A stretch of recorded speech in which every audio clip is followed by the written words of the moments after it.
बच्चों, welcome to my channel Verma study 2020 बुकलाना। UP board के छात्रों के लिए मैं क्लास 12th का इकोनॉमिक्स हिंदी माध्यम से फुल कोर्स कराऊंगा। यदि आप फुल कोर्स करना चाहते हैं तो मेरे चैनल को सब्सक्राइब कीजिए और बेल आइकन को प्रेस करिए ताकि मैं जो भी वीडियो अपलोड करूं उसका नोटिफिकेशन सबसे पहले आपको मिल सके। इस समय व्यष्टि अर्थशास्त्र में चैप्टर 3 चल रहा है, उत्पादन एवं लागत। उसमें आपको अल्पकालीन लागतें पढ़ाया गया था, जिसमें आपको पिछले वीडियो अगर नहीं देखे हैं तो आई बटन को क्लिक करके उन वीडियो को देखें ताकि समझ में आए।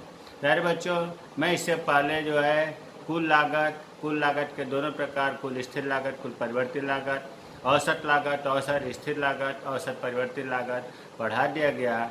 आज हम लोग पढ़ेंगे, इससे पहले वीडियो में हम लोगों ने पढ़ा था कि एसी दो प्रकार का होता है, एवरेज फिक्स्ड कास्ट औसत स्थिर लागत और एवरेज वेरिएबल कास्ट औसत परिवर्तित लागत। तो इन तीनों को हम एक ही चित्र में संबंध देखेंगे, साथ में ही एमसी भी देखेंगे। प्यारे बच्चों, अल्पकालीन उत्पादन लागतें मुख्य रूप से आपको 3 बताया गया था, कुल लागत, औसत लागत, परिवर्तित लागत। कुल लागत को एक चित्र में हमने करके दिखा दिया है। आज औसत लागत और सीमांत लागत को एक चित्र में देखेंगे। देखिए, सबसे पहले हम OX बनाएंगे, इधर उत्पादन या उत्पादन की मात्रा लिखेंगे, इधर लागत में ये एसी के जो 2 प्रकार हैं, AFC ABC। अब ये आप पिछले वीडियो में देखिए कि एसी क्या है, AFC क्या है, ABC क्या है, MC क्या है, बहुत अच्छे से बताया गया है। तो इसको इस साइड में लागत लिखा जाएगा। अब देखिए, सबसे पहले हम एसी बनाएंगे। आपको ये भी बताया गया है हिंट स्वरूप में कि एसी जो है यू आकार का होता है, यहाँ हिंट बना दे रहा हूँ, और AFC इस तरह से ढलुआ आकार का होता है, ABC ये भी यू आकार का होता है, और MC ये भी यू आकार का होता है। तो प्यारे बच्चों, इसी को ध्यान में रखते हुए सबसे पहले हम एसी वक्र बनाएंगे। तो एसी बनाते हैं, अर्थात यू आकार का हम संरचना बनाएंगे। एसी एवरेज कास्ट औसत लागत। अब एसी का जो 2 प्रकार है, AFC आपको बताया गया है कि हमेशा जो है ये ऊपर से नीचे की तरफ ढालू होता है। क्यों होता है? क्योंकि इसका सूत्र है TFC/Q। तो AFC को हम ऊपर से नीचे की तरफ अर्थात बाएं से दाएं की तरफ बनाएंगे। तो चलिए बनाते हैं। यहाँ सटेगा नहीं, क्योंकि AFC कभी भी 0 नहीं होता है। क्यों नहीं होता है हम आगे बताएंगे। ये आपका हमने बना दिया AFC औसत स्थिर लागत। AFC भी बन गया। अब देखिए, यहाँ संकेत दिखाया था ABC औसत परिवर्तित लागत, एवरेज वेरिएबल कास्ट। ये जो है यू आकार के होता है।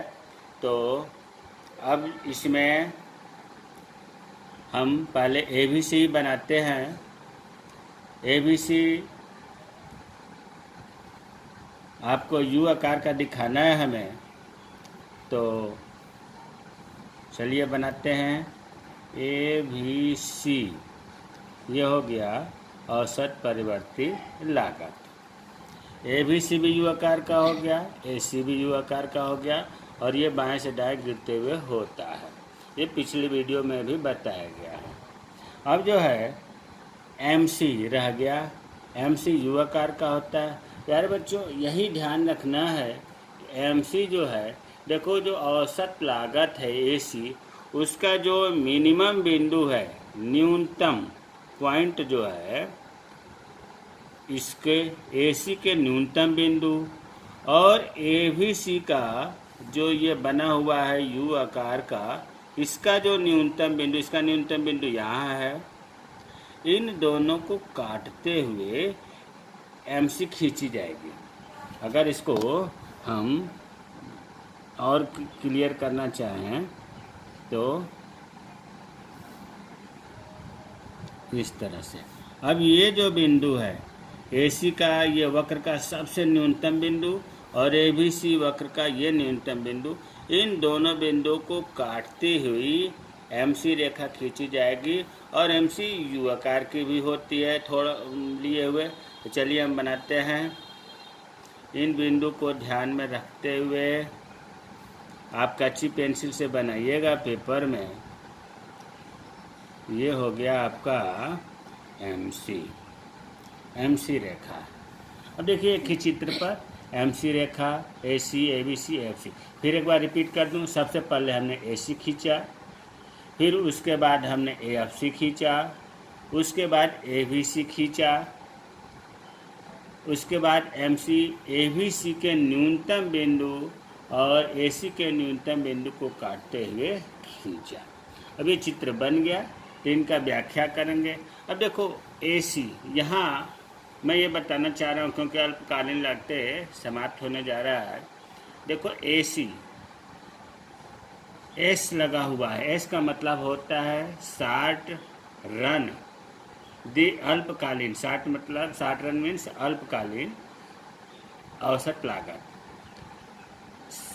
अल्पकालीन औसत स्थिर लागत, अल्पकालीन औसत परिवर्तित लागत, अल्पकालीन सीमांत लागत। आगे जब पढ़ेंगे तो दीर्घकालीन शब्द आएगा। एस के जगह पर दीर्घ हो जाता है, एल हो जाता है। Long period, long run. तो इसीलिए मैंने एस लिखा कि इस तरह से भी अगर आ जाए तो परेशान न होइएगा। तो अब संबंध देखो। पहला, अभी हमने बताया, पहला रटने से काम नहीं चलेगा, चित्र से आप समझिए कि MC हमेशा ABC और AC के न्यूनतम बिंदुओं को काटते हुए ऊपर चढ़ती है या ऊपर जाती है। वही चीज़ है। MC हमेशा ABC और AC के निम्नतम बिंदुओं को काटकर ऊपर चढ़। न्यूनतम मतलब ये वक्र जो है, इसका सबसे नीचे का हिस्सा ये है, ये न्यूनतम बिंदु हुआ। AC का सबसे निचला हिस्सा ये है, तो न्यूनतम बिंदु। इन दोनों काटे MC हुआ। अब दूसरा चलो AFC के बारे में पढ़ लेते हैं। AFC, इससे पिछले वीडियो आप देखें तो उसमें यह है कि उत्पादन मात्रा Q बढ़ने के साथ साथ घटती जाती है क्योंकि TFC स्थिर रहती है, जिससे वक्र नीचे दाईं ओर गिरती है। प्रश्न उठता है कि ऊपर से नीचे या बाएं से दाएं गिरता क्यों है। तो देखो AFC का सूत्र होता है TFC बटा Q, टोटल फिक्स्ड कास्ट बटा Q। अब टोटल फिक्स्ड कास्ट हमेशा स्थिर होता है। अब जैसे मान लीजिए कि अगर ये टोटल फिक्स्ड कास्ट 400 है और 40 इकाइयों का है, तो AFC कितना आएगा? 40 दहा में 400। उसी तरह से और ये बढ़ा दिया गया, TFC फिक्स होता है, 400 ही रहा, इकाई और बढ़ा दिया गया, मान लो 50 कर दिया गया। तो अब कितना AFC आएगा? 8 हो गया। और TFC स्थिर होता है और बढ़ा दिया गया, मान लो ये 80 इकाई उत्पादन हुआ, तो इसका AFC। तो अब हम ये देख रहे हैं कि जैसे जैसे उत्पादन की मात्रा बढ़ी है, 40 से 50, 80, वैसे वैसे AFC गिरता हुआ जा रहा है। 10 से 8 हो गया, 8 से 5 हो गया, इसीलिए वक्र ऊपर से नीचे की ओर गिर रहा है। अब जो है ABC तीसरा, अब ABC की बात करना है। ये नीचे से ऊपर की ओर जाता है। ABC वक्र का आकार U जैसा होता है क्योंकि उत्पादन में वृद्धि होने पर उत्पादन के नियमों के अनुसार पहले गिरती है तथा न्यूनतम बिंदु प्राप्त करके बढ़ना शुरू कर देती है। अरे बच्चों, जिसकी भी संरचना मतलब AC का, MC का, ABC का U आकार की होती है, तो U आकार का मतलब आप समझ लो कि जैसे U है तो सबसे पहले मतलब उत्पादन क्या होता है, उत्पादन लागत गिरती है, फिर न्यूनतम होती है, फिर ऊपर बढ़ती है, इसीलिए U आकार की संरचना होती है। ये पिछले वीडियो में पढ़ाया गया है। अब ये 3 के बाद जो AC और MC रेखा का संबंध बताया गया है, वही पॉइंट इसमें जोड़ा गया है। AC और MC का संबंध क्या बताया गया था, यहाँ हिंट हम दे दें। जैसे मान लीजिए कि इस तरह से था, इधर हो गया O, एक्स वाई उत्पादन, इधर हो गया AC एंड MC। तो सबसे पहले क्या बच्चों AC बनाते हैं और फिर इसके न्यूनतम बिंदु को, यहाँ न्यूनतम बिंदु है, इसको काटते हुए MC खींच दिया। यही तो है MC AC। इसी को व्याख्या किया गया है कि जब AC घटती है, देखो यहाँ से AC घट रही है ना, तो MC भी घटती है, लेकिन MC तेज़ी से घटती है, इसीलिए AC अधिक होता है, MC कम होता है। तो वही लिखा है, AC घटती है तो MC भी घटती है, लेकिन MC तेज़ी से घटती है, अर्थात MC से ज़्यादा AC होती है। अगला पॉइंट है कि जब AC न्यूनतम बिंदु पर होता है तो MC बराबर होती है, अर्थात AC बराबर MC। पाँचवा ये हो गया। छठा है कि जब AC बढ़ती है तो MC भी बढ़ती है, लेकिन MC तेज़ी से बढ़ती है, अर्थात MC अधिक होती है, AC कम होता है। छठा हो गया। सातवां है कि MC का न्यूनतम बिंदु जो है, इससे पहले ही AC का जो न्यूनतम बिंदु, इससे पहले ही MC का न्यूनतम बिंदु आ जाता है। तो प्यारे बच्चे, ये बहुत ही आसान है। थोड़ा सा अगर आप ध्यान देंगे तो AC के दोनों प्रकार AFC, ABC और MC को एक ही चित्र पर दिखाया जाएगा और इन चित्र की सहायता से इसका व्याख्या भी हो जाएगा। हमारे चैनल को सब्सक्राइब कीजिए, शेयर लाइक कीजिए। जय हिंद, जय भारत।